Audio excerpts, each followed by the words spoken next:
Hi student बेटा, good morning all of you. तो आप कैसे हैं? आइए आज हम बात करते हैं क्लास 9th की history lesson 1 the French revolutions. Okay students, mainly ये टोटल आज का ये वीडियो नंबर 5 है। इससे पहले मैं 4 वीडियो और कर चुका हूँ लेसन पे। अगर नहीं देखें तो आप उसको जाकर यूट्यूब से देख लें ताकि आपको आगे की स्टोरी जो है समझ में आ जाए। तो हालांकि इससे पहले हम लोग जो पढ़े हैं, अब हम लोग पढ़ेंगे 1791-92 की स्टोरी कि फ्रांस में एक्चुअली हुआ क्या था।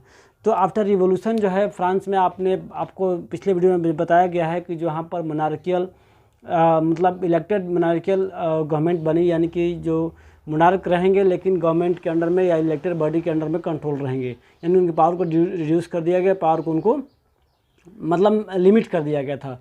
अब उसके बाद हम पढ़ेंगे कि France abolish the monarchy and becomes A Republic, यानी कि जो फ्रांस के लोग थे चाहते थे टोटली मोनार्की सिस्टम को हटा दिया जाए और यहाँ पर इलेक्टेड बॉडी द्वारा जो है रिपब्लिक में क्या होता है? रिपब्लिक मतलब वैसे व्यक्ति के हाथ में कंट्री कंट्रोल होता है जो इलेक्टेड होता है, जो फुली इलेक्टेड होता है, यानी किसी प्रकार के राजा या मतलब किंग शिप में नहीं होता है। तो फ्रांस के लोग सोचे कि अब ये एक बार जो है असेंबली द्वारा ये हो गया है तो अब टोटली हम लोग मोनार्कियल सिस्टम को एबोलिश करके और हम लोग क्या करेंगे? रिपब्लिक के रूप में मतलब अपने आप को गठित करेंगे। तो यही टॉपिक आपका है, France abolish monarchy and became a republic. इसको हम देखेंगे इस वीडियो में। तो अगर आपके पास बेटा बुक अवेलेबल है तो आप पेज नंबर 14 को ओपन कर लें ताकि आपको लाइन बाय लाइन का स्टोरी क्लियर समझ में आ जाए। ओके, आइए देखते हैं। इसमें मेनली हम बात करेंगे 1791-92 की स्टोरी को बात करेंगे हम लोग। इसमें हुआ क्या था mainly. The situation in France continue to be tense during the following years, यानी कि रिवोल्यूशंस के बाद, जब फ्रांस में रिवोल्यूशंस हुई थी उसके बाद की जो स्टोरी है या उसके बाद के ईयर में और वहाँ पर सिचुएशन जो है कॉम्प्लिकेटेड होते गया था। हालांकि although Louis 16 had sign the constitution, जो वहाँ पर मोनार्कियल कॉन्स्टिट्यूशंस बना था तो उसमें लुइस 16 साइन भी किया था, लेकिन ही entered into secret negotiation with the king of Persia, यानी कि वो साइन करने के बाद भी जो है पर्सिया के जो राजा थे उसके साथ चुपचाप जो है गुप्त रूप से नेगोशिएशन यानी कि वार्तालाप चलता रहा।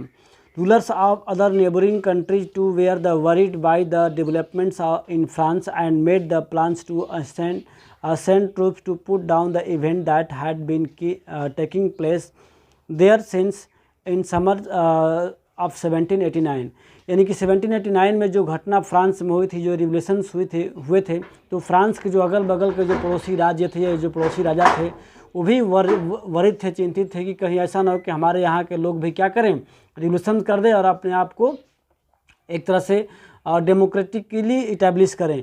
इसलिए जो पर्सिया के राजा थे वो लोग और जो पड़ोसी राज्य के जो लोग राजा थे वे लोग भी फ्रांस के राजा के साथ चुपचाप वार्तालाप करते थे और अपने सैनिक को भेजने का प्रयास करते थे कि फ्रांस में जो क्रांति हुई है उसे दबा दिया जाए और फिर से वहाँ पर मोनार्की सिस्टम को इटेब्लिश कर दिया जाए ताकि हमारे यहाँ की जनता भी मतलब इसके लिए जो है रिवोल्यूशन न करे।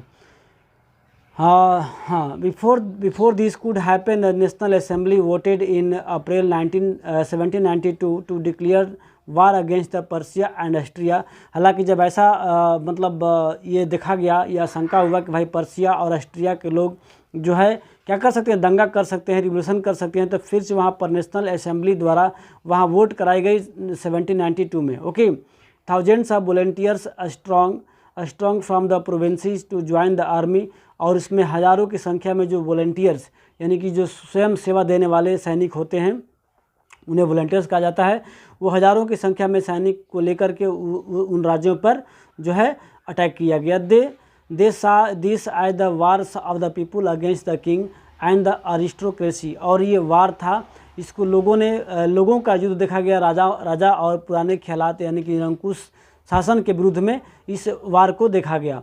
ऑल द ओवर यूरोप, और ये पूरे यूरोप में लगभग चला। एमंग द पैट्रियोटिक सॉन्ग, और इस युद्ध के दौरान जो है पैट्रियोटिक सॉन्ग देशभक्ति सॉन्ग को गाया गया, और मार्शलिज में composed by the poet Rouget de Lisle, यानी कि जो मार्शलिज जो सॉन्ग्स था, पैट्रियोटिक सॉन्ग था, उसको लिखे थे इन्होंने, जो रोगे डे लेस है। और इसको चूँकि फर्स्ट टाइम गाया गया था वॉलंटियर्स के द्वारा जो मार्शलिज थे, इसीलिए इसको क्या किया, बाद में यहाँ का नेशनल एंथम भी बना दिया गया। ठीक है, the revolutionary war brought losses and economic difficulties. हालांकि जो रिवोल्यूशनरी वार हुआ था इससे काफ़ी ज़्यादा नुकसान हुआ और इकोनॉमिक डिफ़िकल्टी समस्याएं लोगों की बढ़ गई थी। While the men were away fighting in the at the front, जबकि वहाँ के जो पुरुष लोग थे वो वार में युद्ध कर रहे थे, जबकि वहाँ की महिलाएं घर का काम देखने के साथ साथ वे अपने फैमिली के लिए अर्निंग भी कर रही थी and taking after their family की देखभाल भी कर रही थी। Large section of the populations were convinced that the revolutions had to be carried further, जबकि ये अधिक जो लार्ज सेक्शन मानते थे कि जो इस प्रकार के जो रिवोल्यूशंस है उसको आगे भी कैरी करना चाहिए ताकि फिर से मोनार्किकल सिस्टम को इटेब्लिश ना हो। आई the constitutions of 1791 gave the political right only to the richer section of society. जैसा कि जानते हैं कि 1791 में जो संविधान लिखा गया था उसमें समाज के केवल रिचर सेक्शन को जो है केवल राइट दिया गया था। आपने पढ़ा था वहाँ पर पिछले वीडियो में active passive members, active passive member जो थर्ड एस्टेट के जो मेंबर थे जो इकोनॉमिकली रिच थे और उन्हें ही केवल वोट के राइट दिए गए थे। जो इकोनॉमिकली बैकवर्ड थे या इकोनॉमिकली जो पुअर थे उन्हें राइट नहीं दिया गया था। तो इस प्रकार से जो है गवर्नमेंट की पॉलिसी रही है। That means the carried further the constitutions in political right the richer section. Political clubs became an important rallying point. The people who wished to discuss government policies and plan their own forms of action, यानी किस प्रकार से लोगों ने सोचा कि discussion करके अपनी अपनी बातों को सरकार तक रखे जाए ताकि अपनी भी जो है उसमें राइट आ सके।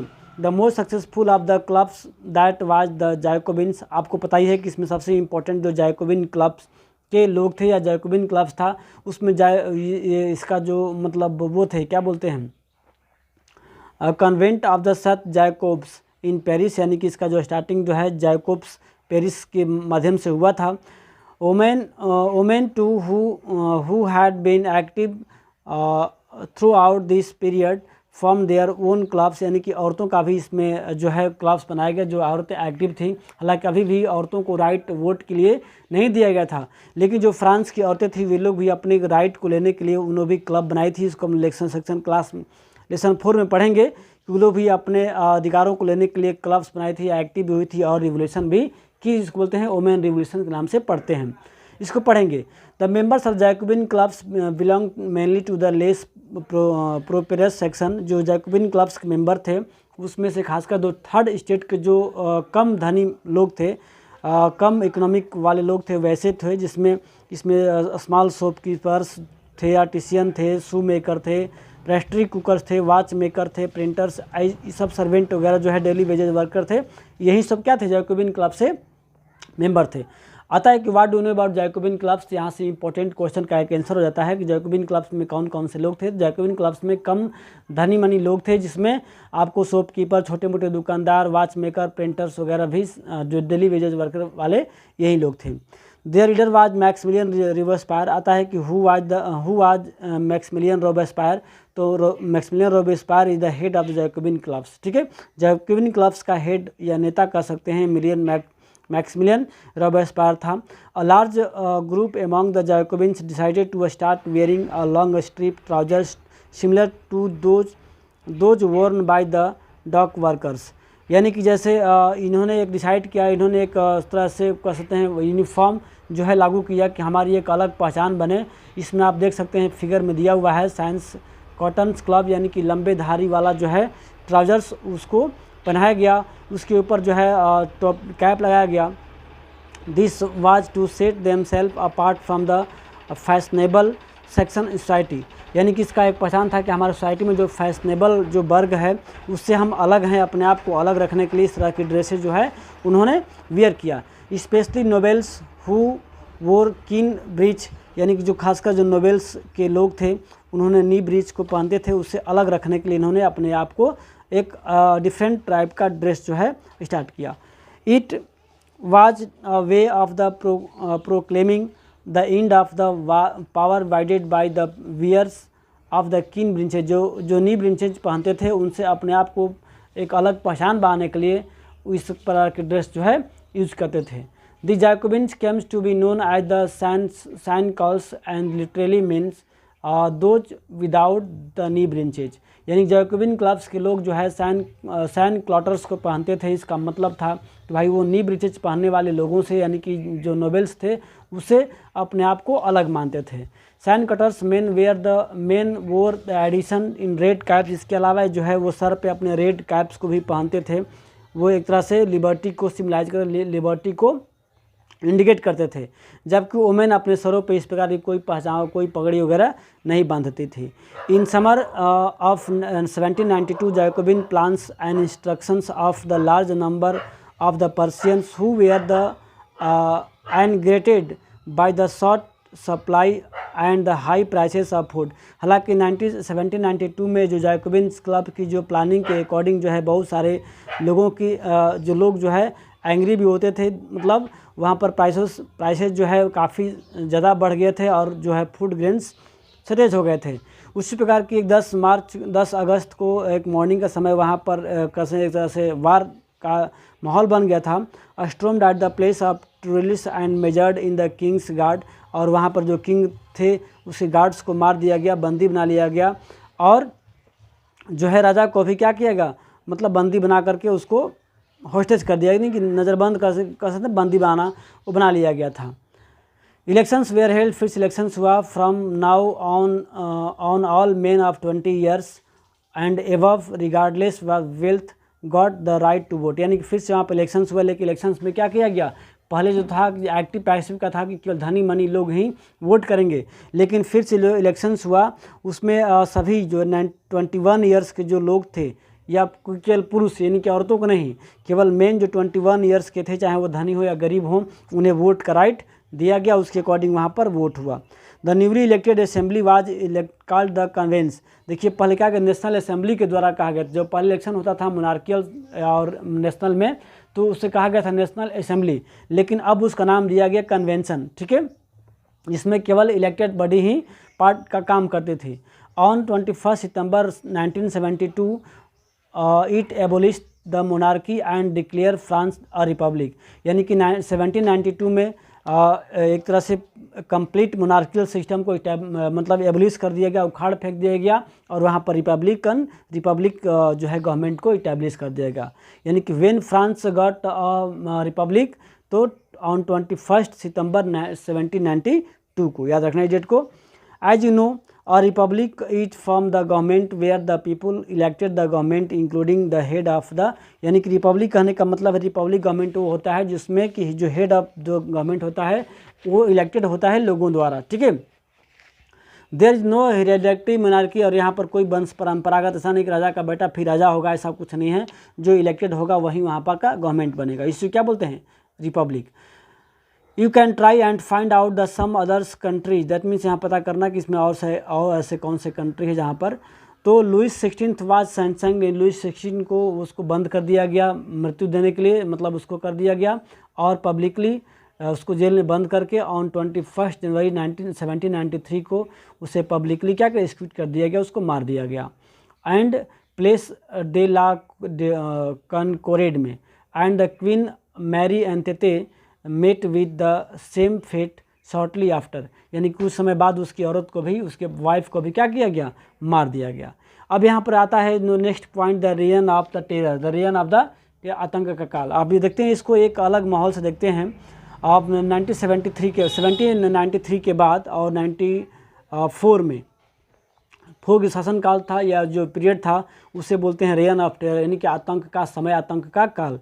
एक्चुअली हुआ क्या था, द रॉबस्पायर आपको पता है जैकोबिन क्लब्स का हेड था, उन्होंने उसके मतलब नेतृत्व में वहाँ की गवर्नमेंट बनी थी इलेक्शन होने के बाद।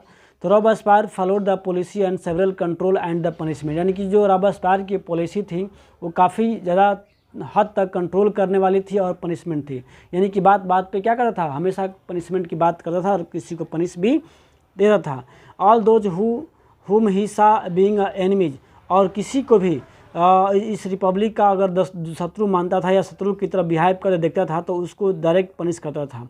इक्स नोबेल, जो पुराने नोबेल्स थे या फिर फर्स्ट एंड सेकंड क्लास के लोग थे, सेक्शन के लोग थे, नोबेल्स, क्लर्गी, या अदर्स पॉलिटिकल मेंबर्स, या कभी कभी तो अपने पॉलिटिकल पार्टी के ही मेंबर जो इसकी बातों से अग्री नहीं हुआ करते थे उन्हें अरेस्ट करता था, जेल में डाल देता था और ट्रायल करता था। ठीक है, if the court founded the गलती, अगर कोर्ट ने इसको साबित गलत किया था गिल्टी साबित करता था तो दे वेयर गिलोटेड, उसको गिलोटिन में उसको मार दी। गिलोटिन देखिए एक ऐसा डिवाइस है जिसमें दो यहाँ पर पिलर बने होते थे। ठीक है, इसमें लोगों को इधर सुला देता था, यहाँ पर सर होता था और यहाँ पर ऐसे ऊपर से एक हथौड़ा टाइप का आता था जो क्या करता था, सर को धड़ से अलग करता था। इसे क्या बोलते थे, गिलोटिन। और गिलोटिन को बनाए थे डॉक्टर गिलोटिन ने, डॉक्टर गिलोटिन इसको इन्वेंटेड किए थे। तो जो भी लोग कोर्ट के द्वारा अगर गलत पाए जाते थे तो इसी गिलोटिन में क्या करते थे, इसको मतलब डेड कर मार देता था। Robespierre government issue law placing the maximum ceiling on wages at prices, और रॉबेस्पायर जो है जो मैक्सिमम अधिक जो सेलिंग वेजेज और प्राइसेस था उसको ये फिक्स किया, उसको ये कंट्रोल करने का काम किया। मीट एंड ब्रेड वेयर राशनड, और मीट और ब्रेड को एक तरह से गवर्नमेंट के अंडर में कर दिया गया था। Peasant were forced to transport their grains to the cities and sell it at the price fix by the government, और जो पीजेंट थे उसको जबरदस्ती किया, भाई आपने जो आपके जो फूड ग्रेन्स है, अनाज है, प्रोडक्शंस है, उसको शहरों में बेचो, लेकिन जो रेट है से जो गवर्नमेंट सेल फिक्स करेगी उसी रेट से सेल करना होगा। The use of the more expensive white flour was the provident, all citizens were are required to eat the pain d'egalite equality bread. That means जो bread बनती थी यहाँ पर दो टाइप का, 2-3 क्वालिटी का, नोबेल्स के लिए अलग और क्लर्गी के लिए अलग और पुअर पेजेंट के लिए अलग। तो अब यहाँ पर हुआ था कि नहीं, अब सब जो है एक क्वालिटी का बनेगा, उसको सब लोग वहाँ पर मतलब उसको ले सकते हैं। Instead of the traditional monsieur sir and madam, जो है नाम उसका अलग अलग जो था, ट्रेडिशन था सबका, वो टाइटल भी एक कर दिया कि यहाँ पर कोई ऊंच नीच का भेदभाव नहीं रहेगा, कोई ऊंच नीच टाइटल नहीं रहेगा, सब लोगों को एक समान जो है व्यवहार किया जाएगा। All French men and women were hands forth, यानी कि सभी लोगों को बराबर सिटियन के नाम से या सिटीजन के नाम से जाना जाएगा। Church were shut down, church को बंद कर दिया गया और उसके जो बिल्डिंग्स थे वो अलग अलग यूज में, ऑफिशियल यूज में या ऑफिस के यूज में उसको ले लिया गया। Robespierre proceeded his policy to so relentlessly that even his supporters began to demand moderation. Finally he was convicted by the court in July 1794, arrested and on the next day sent to the guillotine। यानी कि रॉबेस्पायर के शासनकाल से लोग परेशान आ चुके थे और लोग जो है इसमें सुधार लाने की डिमांड करते थे। फाइनली कोर्ट द्वारा इसे भी गिल्टी सिद्ध किया गया जुलाई 1794 को, और अगले दिन इसे भी क्या किया, गिलोटिन में चढ़ा दिया। यानी कि इसको भी गिलोटिन में स्टार्ट यही किया था और इसको गिलोटिन से मार दिया गया। ओके, अब एक पॉइंट है द डायरेक्टरी रूल्स फ्रांस। इसमें क्या देखते हैं, अब इनको लगा कि भाई फ्रांस में जो एक लोग शासन करते हैं, पूरे पावर एक लोग बीच में होते हैं, मनमानी करते हैं। अब इसके लिए जो है 2-4 लोगों की मेंबर्स बनाई जाएगी जो लोग मिल करके कंट्रोल करेंगे, तो दूसरे की जो पावर ज़्यादा अगर मनमानी करेंगे तो उसको बाइकआउट करेंगे। उसी प्रकार की गवर्नमेंट फिर से बनाई गई। The fault of Jacobin government allowed to whether middle classes to the seize power.